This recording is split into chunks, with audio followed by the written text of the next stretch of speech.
সুনামগঞ্জের দুর্গম হাওর এলাকায় এবার প্রচণ্ড শীত পড়েছে। এতে এলাকার হতদরিদ্র মানুষজন নানা সমস্যায় ভুগছেন। ঠিক সে সময় রেস্কিউ এইড ট্রাস্ট হাওর এলাকার ৩০০ পরিবারের মধ্যে শীত বস্ত্র বিতরণ করেছে।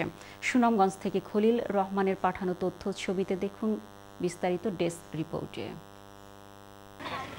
প্রচণ্ড ঠান্ডায় দিন যাপন করছেন সুনামগঞ্জের তাহিরপুর উপজেলার মাটিয়ান হাওরপাড়ের দুর্গম জামলাবাজ ও বড়দল গ্রামের অসহায় মানুষজন।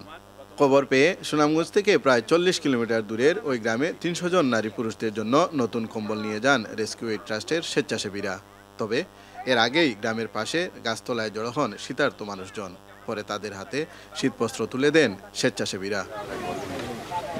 রেস্কিউ এইড ট্রাস্টের পক্ষ থেকে তারা মনে করছে যে তারা সামর্থ্য অনুযায়ী তারা যে একটা শীতের কাপড় একটা কম্বল দিলে আপনারা উপকার পাই।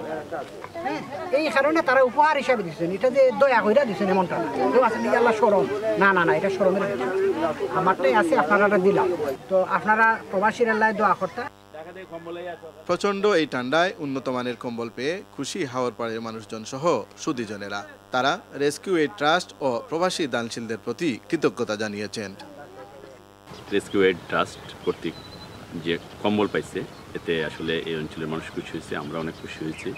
আমরা মনে করি রেস্কিউ এইড ট্রাস্ট এই অঞ্চলের মানুষের জন্য এভাবেই যদি সবসময় পাশে থাকে আমরা দোয়া করি। বেশি শীত করছে, তারা যে কম্বল দিচ্ছে আমরা শান্তি মতে থাকতাম, আমরা আরো 2বার সাহায্য করছেন তারা।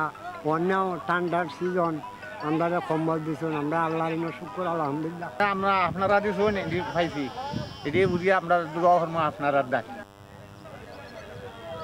শীতবস্ত্র বিতরণকালে চ্যানেলস ইউকের সুনামগঞ্জ প্রতিনিধি অ্যাডভোকেট খলিল রহমান, তাহিরপুর উপজেলা শিক্ষক সমিতির সাধারণ সম্পাদক গোলাম সারোয়ার লিটন, সুনামগঞ্জের সংস্কৃতিকর্মী ও সাংবাদিক দেওয়ান গিয়াস চৌধুরী ও সোহানুর রহমান উপস্থিত ছিলেন। এছাড়াও এবার সিলেট শহরের বিভিন্ন এলাকা, জৈন্তাপুর এবং বিশ্বনাথের আমতল গ্রামের ছিন্নমূল জনগোষ্ঠীর মধ্যেও রেস্কিউ এইড ট্রাস্টের পক্ষ থেকে শীতবস্ত্র বিতরণ করা হয়েছে।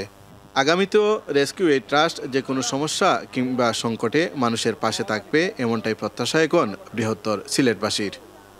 Channel S news desk.